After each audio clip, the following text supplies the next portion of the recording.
Mon invité aujourd'hui dans Grizzly Media, c'est un auteur, compositeur, interprète québécois qui est quand même très connu et qui est également très sollicité par la demande parce que il produit un rythme effréné. On l'a connu avec Okume et maintenant avec sa carrière solo.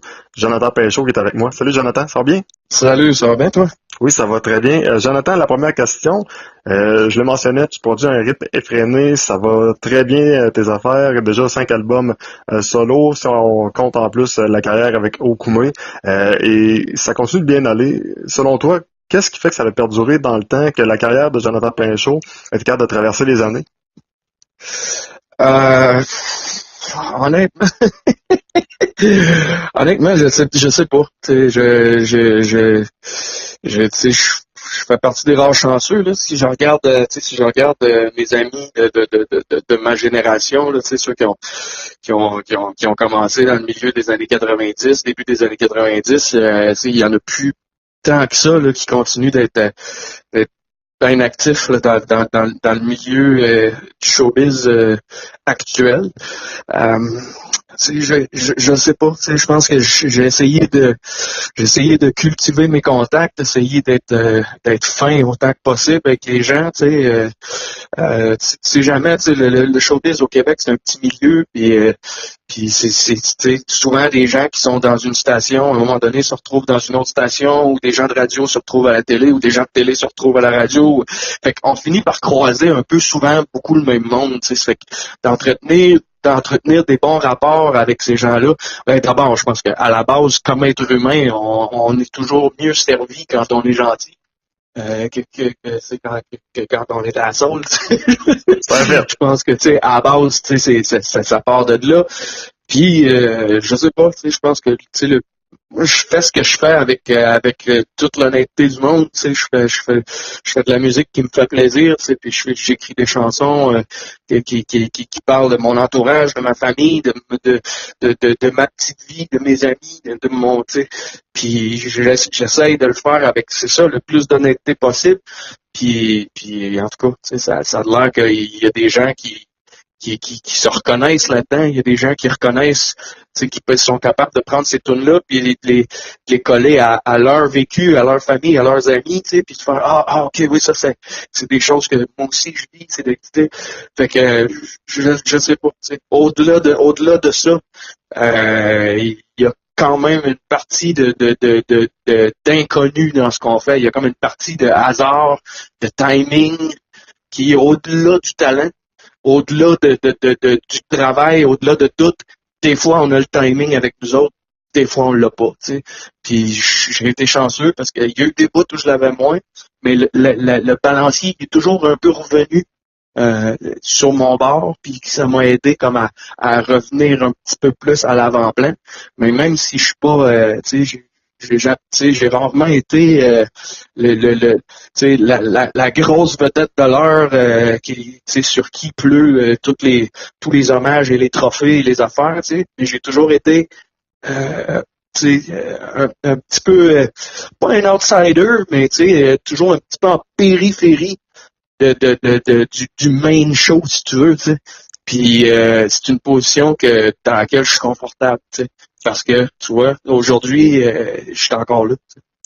Je résumerais ça de cette façon-là en une phrase. Dans le Vieux-Québec, un kid joue de la guitare. C'est un peu comme ça que je vois Jonathan Pinchot. De ton côté, Jonathan, la musique québécoise ne veut pas te traverser les années. Mais est-ce que selon toi, ça a beaucoup changé depuis tes débuts ou on est resté un peu dans les mêmes eaux? Euh, oui, ça a changé beaucoup. Je pense que le monde a changé, la population en général, le climat a changé.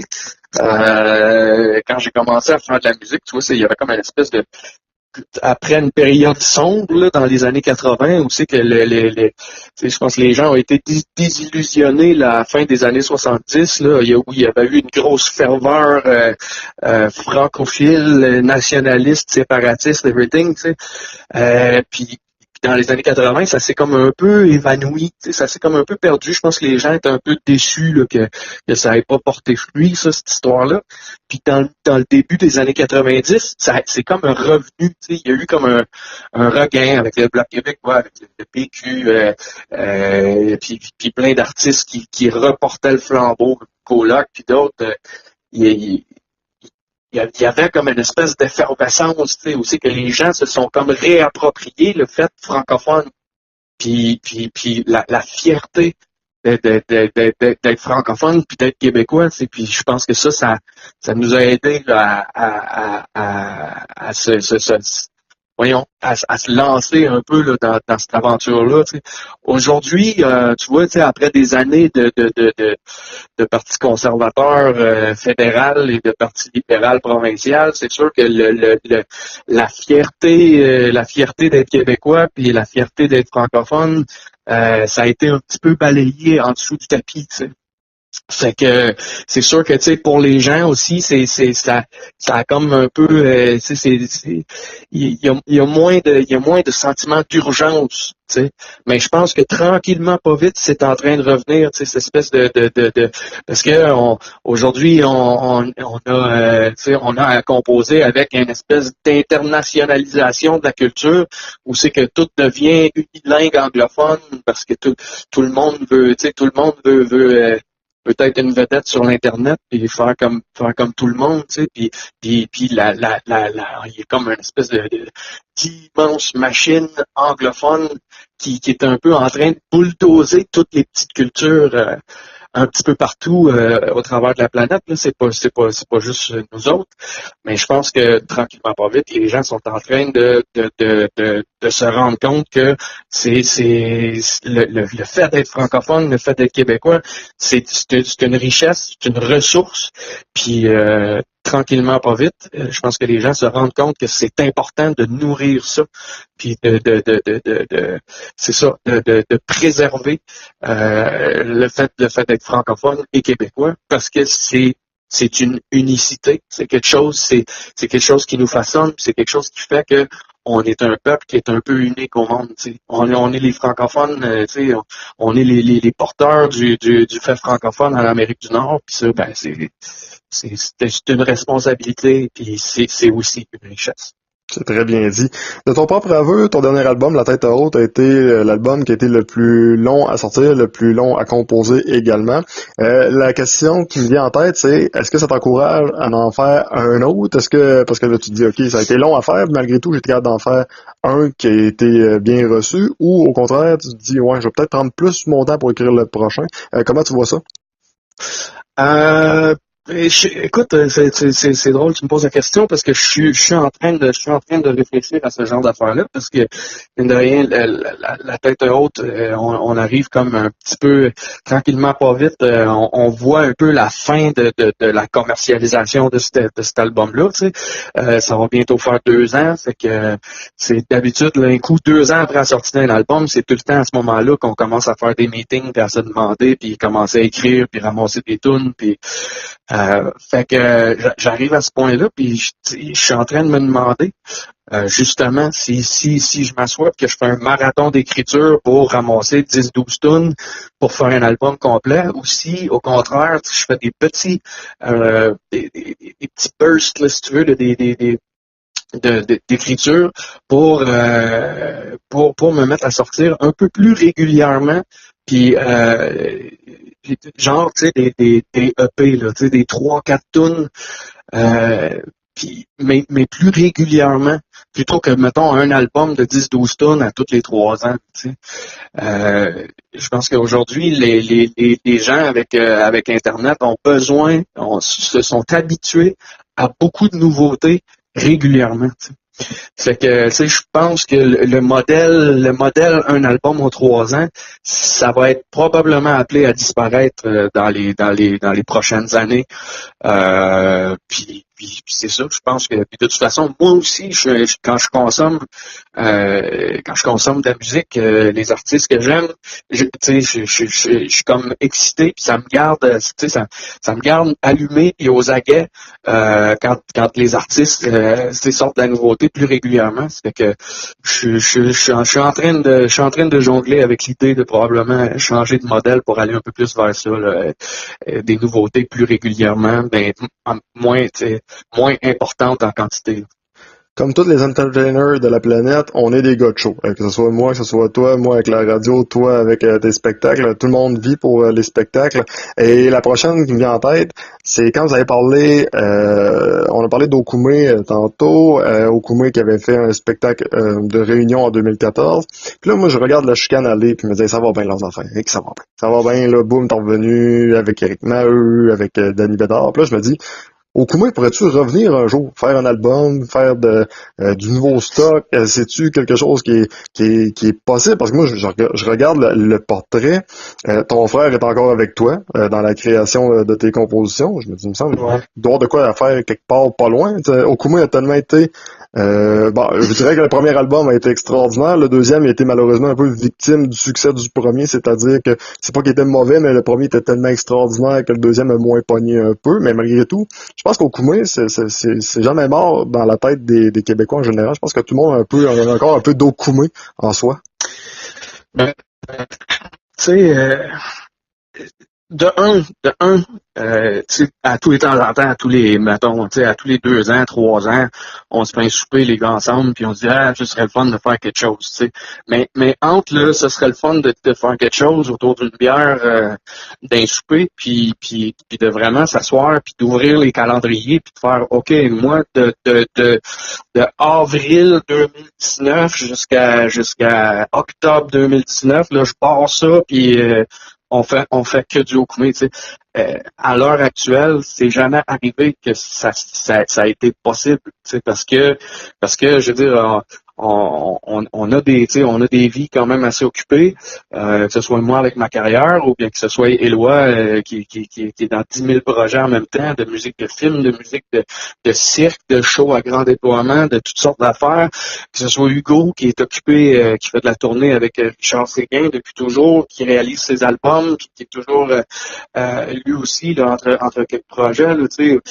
Ou les autres, Duguay, le bassiste là, qui a une shop de tatou dans les Laurentides, tu sais, de prendre tout ça puis tu sais, de faire comme c'est ça, là, de barrer un 6 mois, 1 an dans nos vies pour faire que du Okoumé. De un, c'est pas aussi facile que les gens pensent. Là. C'est pas juste on s'assied, on jamme 2 tonnes, c'est le fun, puis là on passe les 2 prochaines années sur la route. Là. Je veux dire, ça implique des sacrifices puis des casse-têtes puis des, tu sais.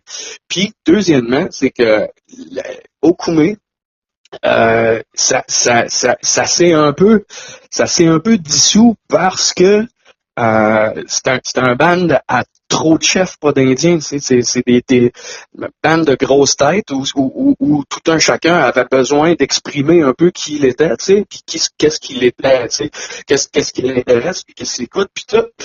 On a vu tout de suite au deuxième album, Plan B, où on a tout un peu, tout le monde a collaboré, puis tout le monde est allé un peu dans des directions différentes. T'sais.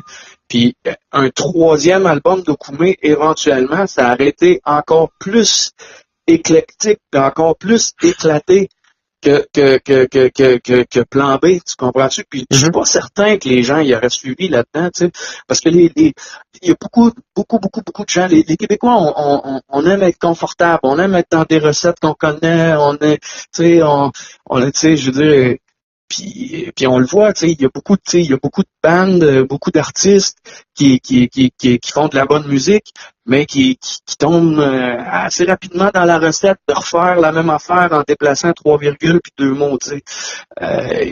Puis ça, malheureusement ou heureusement, ça n'est pas Okoumé. Okoumé, ça n'aurait pas été ça. Fait que pour tous ceux qui ont l'espoir de voir Okoumé revenir pour faire du nouveau matériel qui serait le volume 2 du premier album, je suis pas sûr que c'est ça. Je suis pas sûr que c'est ça qui recevrait au cas où Okoumé se reformerait. Tu comprends? Oui. Jonathan, je comprends ce que tu t'en vas, puis c'est sûr que, bon, c'est une nouvelle que plusieurs vont apprendre avec un peu de tristesse, mais est-ce que une série de spectacles, un genre de show souvenir, quelque chose du genre, pourrait se déplacer quelque part au Québec? Ouais, ça c'est pas impossible, mais encore là, c'est toujours, tu vois, on a monté un band impromptu cet été, moi puis Éloi, avec Jean-François Brault, Karen McIntyre, qui est bassman des Hey Babies, puis Georges Béliveau, qui est un artiste country du Nouveau-Brunswick. Puis on a fait un band de musique cajun, tu sais. On a fait un show aux Îles-de-la-Madeleine cet été, et on a eu comme vraiment bien du fun, puis ça a généré beaucoup de buzz, puis le téléphone s'est mis à sonner pour ça. Puis à un moment donné, je m'assieds avec Éloi, puis je dis, bon, ben Éloi, tu sais, ce serait le fun. Moi, j'ai eu bien du fun à jouer du Cajun, tu sais. On ouvre-tu les calendriers pour checker qu'est-ce qui se peut. Puis c'est ça, là, il était déjà en train tu sais, dans son calendrier à lui, là, ça allait comme à fin 2019, là, tu sais. Oh boy! Fait que, tu sais, malheureusement, si j'y avais posé la question pour Okoumé, ça serait la même chose pareil. Il n'y en a pas de facile. C'est ça. Il n'y en a pas de facile, puis c'est ça. Okoumé, c'est comme un gros paquebot, ça se vire pas Saint-Hyacinthe. Et voilà. Je veux te lancer sur un autre sujet. Il y a un album auquel tu as participé dernièrement qui a fait son apparition sur les tablettes. Et je veux t'en entendre parler parce que je pense que ça a quand même une certaine connotation pour toi au niveau du cœur. C'est La Revisite qui est sorti, c'est sur Roi. C'est un genre d'album hommage. Ouais, ben c'est pour fêter les 40 ans.